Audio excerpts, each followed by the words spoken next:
Doctor Ashok Kumar से ही करना चाहूँगा। अशोक कुमार साहब, आज जो इस्तीफ़ा आया है चीफ मिनिस्टर की तरफ से,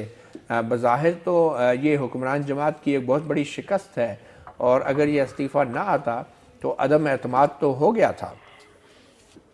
जी, बराबर आपकी बात बजा है, लेकिन हम ये है कि हुकूमत का जिस तरीके से नेशनल पार्टी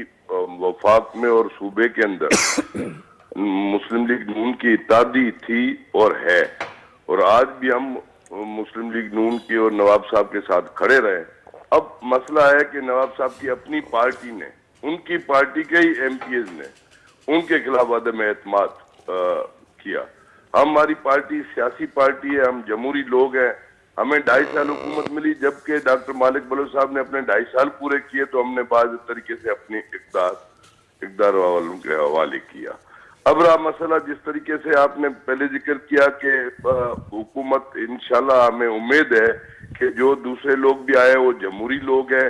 उन्होंने भी इसी तरीके से नया वजीर कौन सा लाते हैं वो उनका अपना मैटर है, लेकिन नेशनल पार्टी नवाब साहब के साथ खड़ी थी, अभी भी खड़ी है, कल भी खड़ी थी। मगर आपके मीर खालिद लांगो साहब जो हैं, उन्होंने ज़रूर अदम एतमाद की तारीख पर दस्तखत किए थे।